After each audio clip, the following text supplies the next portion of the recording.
عندك كوباية لبن قاطع ومنتش عارفة تعملي بها ايه. كوباية واحدة بس، كوباية لبن رايب. ايوه، هتعملي بها احلى قرص، من غير زبدة، من غير سمنة، من غير زيت. ازاي يا عبير؟ بجد؟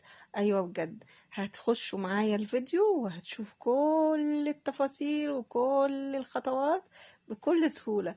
بجد هتعملي من كوباية لبن واحدة بس، هتعملي كمية جميلة جدا، وهتبسطي عيالك، انتي كمان هتبقي يعني مبسوطة ان انتي عملتي لعيالك حاجة هما بيحبوها.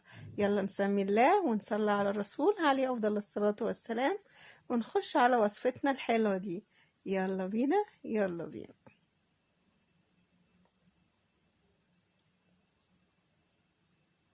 بسم الله. احنا جبنا كده نص كوباية مية، هي دافية زي دمع العين كده، وحطينا فيها الباكت الخميرة ده، ومعهم معلقة سكر، وهنحطها على جنب ونحضر حاجتنا. يلا بينا، يلا بينا. كده جبت طبق، والكوباية اللبن الرايب معايا اهي. هنرميها يا جماعة؟ طبعا لا، مفيش حاجة بتترمي دلوقتي. والنص كوباية المية هنحطها كده، ومعلقتين القشطة الجمال دول هنحطوهم كده، وهنقلب كله مع بعضه. وطبعا هنحط ربع معلقة ملح زي ما انتوا شايفين كده. ده ايه يا عبير؟ ده دقيق 4 كوبايات بمعدل نص كيلو دقيق.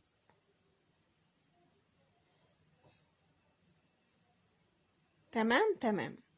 طبعا انت مش بتحطي الدقيق كله دفعة واحدة، بنحطوه على مراحل علشان السوائل زي ما تاخد على حسب ما هي تاخد.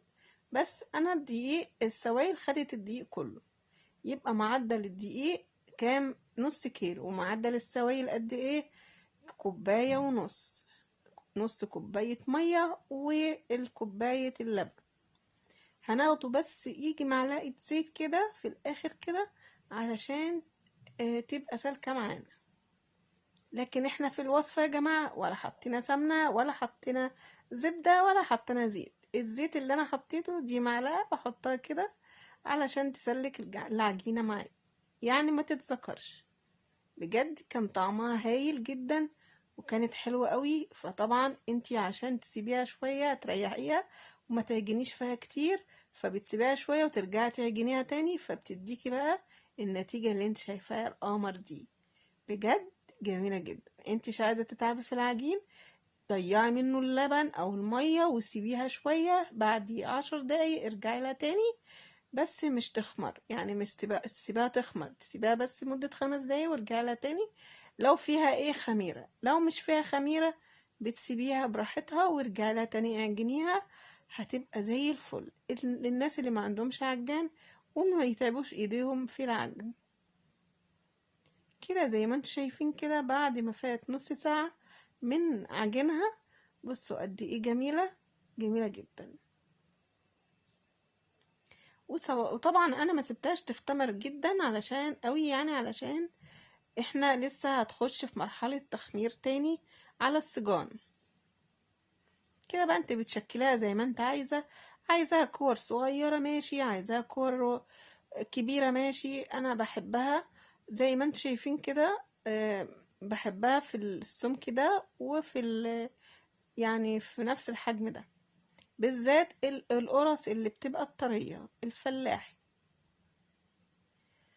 بجد يا عبير طلعت حلوة بجد، والله طلعت جميلة جدا. يعني طبعا انت هتحطي بديل السمنة، بديل الزيت، بديل الزبدة، طبعا المعلقتين القشطة اللي انت شفتوهم دول بجد خلوا لها طعم روعة، خطير جدا بجد.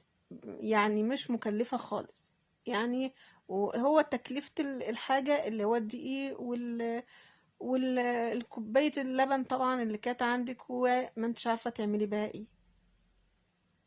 كده زي ما انتم شايفين حطيت بقى العجين كله كده في الصينية، وفردته زي ما انتم شايفين كده على الصينية.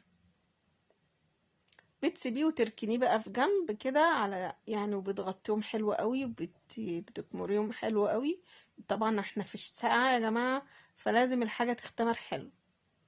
نجاح الوصفة او المعجنات او اي حاجة بتبقى داخلها خميرة، لازم ان انتي تخمرها حلو في يعني قبل ما تدخلها الفرن.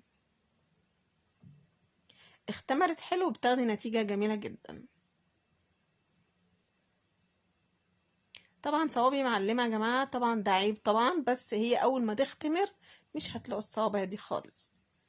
ودي كانت وصفتي، ويا رب تكون عاجباكم، ويا رب كده ما يحرمنيش منكم ابدا. ودي كانت وصفتي اهيت يا جماعة، بصوا النتيجة جميلة جدا وحلوة قوي قوي، بجد هتبهر اولادكم. وبنص كيلو دقيق بس هتكوني عملتي احلى قرص، حلوة جدا. بصوا نافخة معاكم وجميلة جدا. السمك بتاعها ده انا بحبه كده، في ناس بتحبها اعلى من كده، ده عادي بقى، ده براحتك انت وبرغبتك انت، زي ما انتوا شايفين كده اهيت قد ايه كانت جميلة.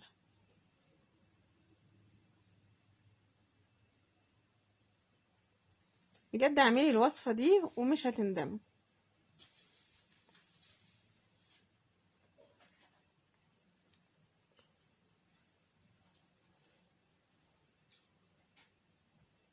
حلوة جدا وهتعجبك وهتعجب اولادك.